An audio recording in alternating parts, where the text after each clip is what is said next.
What is going on, YouTube people? Neo Cards and Comics here today for something a little bit different. We are doing a mailbag episode. I posted about this on Friday or Saturday about if anyone had questions to leave them on the community post on YouTube, and I would potentially answer them in a video. So I went through, picked out a handful of those questions. If you like the way this works out and you have a question that you think would be good to be answered in a format like this, in the comment section to this video, just write mailbag and then whatever your question is. And if we get a decent amount of them, maybe I will do this again in a week or two or whatever. So any sort of question that you think would be a good little minute, 2-minute answer in a video format, go ahead and leave it in the comments down below, along with the regular questions and comments that you guys and girls might have. So with that being said, let's go ahead and dive in. First up, from Wilmette Trading Company, longtime viewer of the channel. Been seeing him comment for a long time. His question: from your Beckett interview, they seem to acknowledge the perceived issue with the 9.5 gem. Does that crack the door open, do you think, for a potential change, or are they too stuck? And then he talks about some Pop Report stuff on there. Personally, I think Beckett is locked into a 9.5 as their gem mint grade. And for those of you that don't know what I might be referring to, the three other major grading companies, PSA, SGC, CSG, all use a 10 equals gem mint. So a 10 is a gem mint. Some of the grading companies have a pristine or a gold or a perfect or whatever higher above that, but their base level main grade is a PSA or is a 10. Beckett, theirs is a 9.5 equals gem mint, and then they have a 10 and then a 10 black label, which is perfect. A lot of people think, myself included to a degree, that the 9.5 being their primary grade actually holds them back a little bit because of the fact people just want 10s. Like, I really think it comes down to as simplistic as that. People want a 10 grade, not a 9.5 grade. For them to change that would be a mammoth undertaking. They'd have to rework their entire scale. And the problem is going backwards. There are so many cards in Beckett slabs already. What does an old BGS 9.5 turn into at that point in time? I don't have a great answer for that off the top of my head. I really don't. And I've even thought about this for a little while, and I couldn't come up with a great idea for it. So because they have so much legacy behind them, I think they are stuck with 9.5 as their primary grade. CSG, not recently, it's been months now, but they were on Beckett's grading scale when they first started up. Feedback from the audience, from their users, from what they were hearing on social, they actually switched from a 9.5 gem and they made a 10 their gem grade. Now, they had the ability to do that because they'd only really been grading cards for, I don't even think, a full year when they made that switch. So it's a lot easier to rip that Band-Aid off when you only have X number of cards out in the market versus Beckett, who's been grading cards for, I don't even know, what, 20, 30 years now? So I don't think they can move off the 9.5. I really don't. I think they are stuck with that as their primary grade, and they just got to make it work for them. Next up, John asks, if you were starting a grading company, what scale would you use and why? What would you take from the others to make your company the ultimate best slab on the market? I would use the SGC grading scale, which, CSG, we just got done talking about that. They switched over to basically an SGC grading scale. The SGC grading scale has a upper tier 10, like a perfect 10. They call it a gold label. Below that, you have your primary gem mint 10 grade. The thing that they have that PSA doesn't is they do have a 9.5 and then a 9, and then it goes on down from there.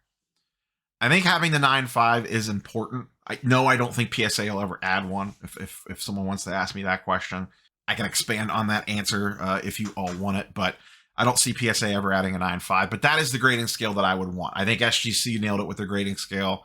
CSG obviously copied it, where you have that 10 gem mint, you have an upper tier 10 to use on occasion if a card does look really, really, really good, but you also give your graders that 9.5 in the tool bag for them to be able to not knock something all the way quite down to a 9. Now, is there a big difference between a 9 and a 9.5 in selling price? Not typically, a little bit, but I like that the fact that that grading is there. So that is the scale that I would use. I would steal SGC's grading scale. I would use some type of version of CSG/CGC slab. I think of the major grading companies, they have the best slab on the market. I don't think it's that close. It feels great in hand. It is one of the clearest slabs of all the major grading companies. The label is fine. I would not use their label. I wouldn't use any label on the market. I honestly don't know what the label would ultimately look like, but it would be something fairly nondescript and neutral, probably. So some version, label, it would have the normal security features, all that standard issue stuff, QR code, all that nonsense. Some version of whatever this grading company would be called, their lighthouse for anti-counterfeiting and all that various tech in there. But I would use SGC scale, CSG/CGC slabs. I would want AI assisted, but not AI straight out grading. Like I wouldn't want a tag system or an arena club where it's the computer doing everything. I think the computer should assist a human in, whether it's be identification or counterfeiting or whatever the case might be. But I think I still ultimately want a human as the final arbiter in that. Like there's only certain things that we could tell, whether it's eye appeal, things like that only a human can offer. And an AI is only good as the human that trained it. So yeah, it can learn over time potentially, but it's still a human feeding it the inputs, at least in this particular point in time. I would want probably try to steal Peter to run it, or at least be the face guy at minimum. I know a lot of people like his style. I know a lot of people don't like his style. Personally, I think his energy is kind of infectious. So I would want someone like that at least on the team. I would probably try to hire him and say, do whatever you want to do. What do you want to do? But I just enjoy Peter's overall energy. Anytime I've ever had a conversation with that guy, it's kind of like a football coach. I never played football, but it's what I imagine. Like I just want to go run through something after I talk to Peter. So I'd want him involved somehow, honestly. And I think that's about it. Those are kind of the major things. This question could probably be a 40-minute video with PowerPoints and everything else all by itself. But I think those are the big things that I would want to incorporate as a foundation if I was starting a company from the ground up. Ziggy asks, fellow content creator of the Sports Card Show, have you changed your thoughts on SGC or Beckett after the interviews? Is SCA right? Dakota Sports Cards Anonymous. PSA is the best. I feel, quite frankly, you should be using all four of the grading companies depending on what your purpose is. I think there is a niche or a case that you can make for any one of the four. I personally would not use anyone outside those four. I don't think there's a big reason right now to go use one of the pop-up grading companies that have been out there. They need to prove it to me over a period of time before I'm going to put any faith into them. Am I sending everything to PSA? No. Am I sending everything to SGC, Beckett, CSG/CGC? No. But there's a spot for each niche, I believe. Yes, there's going to be brand loyalty where you want to use all of them, or you only want to use your certain one, rather. But I'm a firm believer that you should be leveraging them against each other and working with the one that makes the most sense for the individual card that you were about to send in. And there's going to be different use cases for all those. We won't run through those here. Have my thoughts changed? No. I've kind of had a vibe that SGC and Beckett are always constantly working on things. Would we all like them to work on things faster? Sure. So nothing really swung me outside of that, but I don't know that anything that we talked about in those interviews was that shocking to me. I feel like I've kind of had a vibe that most of those things were going to be happening anyway, and there wasn't any real crazy news shattered in those. From the SGC standpoint, Peter's always going to be super transparent and in front of everything. And I do think that they want to make some changes and that they are working on it. I have no idea what they are, but I'll be interested to see what they are. They knock it out of the park with customer service, and hopefully they can continue to do that. Beckett, it was just nice to straight hear from them in a public space because we haven't for so long. Now, like I said, during that interview, I've talked to Scott a couple times privately. since before the National. So I kind of had a feel for what the changes he wanted to try to make over there, but it was nice to hear those stated in a public fashion. And, I hope Scott has a positive impact on the Beckett side of things, but they have a lot of old guard there. Can he crack into that old guard and shift the ways over there to make them a more modern grading company? I hope that he can. I hope that they have that mindset over there as a team.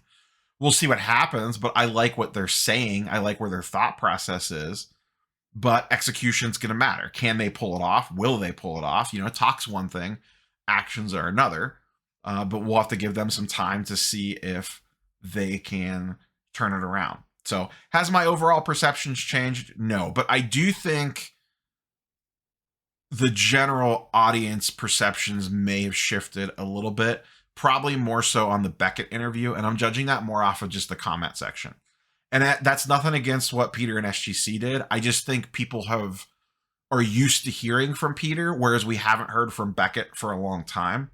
So people kind of have a general idea of what SGC's message is at this point. Yeah, it'll get updated and shifted and some new things will come into play or whatever. But Beckett, most of the hobby has not heard from Beckett in a long, long time, years in some cases. So I think to have them come out and speak had a little bit bigger impact, kind of like the first couple times Peter's gone around and done interviews, months ago, or when he was on Cardboard Chronicles the first time. That had massive impact. And I think Beckett's getting a little bit of that. So out of the two, I think Beckett probably swayed the public slightly more. But once again, that's not a knock on anything that SGC has said, either on my channel or other channels that they've been on. Last but not least, we'll finish up with a fun one. Josh asks, what is your favorite card you own and want to own? If I just picked pure favorite, it would be something from my collection from when I was a kid, because it would have extremely strong sentimental value to it. So I'll pick something more from my air quotes modern collection. Right now, the top of that mountain is still my Pedro Pascal auto from Star Wars Stellar. I just really like that card, and a lot of it came down to the hunt for it. I was looking for that card for months before I finally kind of luck boxed my way into one on a Facebook post and closed the deal on it. But like I said, my true answer would probably be something from my childhood collection. It might be the Earnhardt that I sent in and got autographed and sent back. Or it might be like my 91 Marvel Universe set, which so it's not a card, but a set, which I hand collated, a lot of it running around the flea markets with my grandfather. So there's like a strong memory tied to that. So, but from a more modern perspective, from my adult collection, I would go with the Pedro Pascal auto. One card I'd want to own, LeBron Refractor. I would really like a LeBron rookie refractor in like a 9 or better. That's probably a big ask. I'd probably most likely end up with like an 8 at some point in time.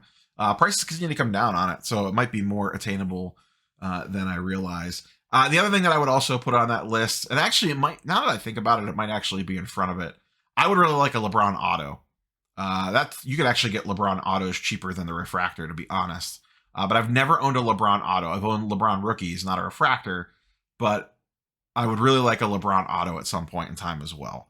I've actually been kind of nosing around on that a little bit here and there, but that is definitely on the list. So something LeBron related, either the refractor or an auto. And I don't know enough about LeBron autos to sit here and be like, this is the one that I want, because it would have to be one of his more affordable ones, because this stuff can get obviously ridiculously pricey. So that's all I have for you guys and girls today. If you have any thoughts or comments, leave them in the section down below. If you have a question that you would like for me to potentially answer on a video like this in the future, just put the word mailbag and the question.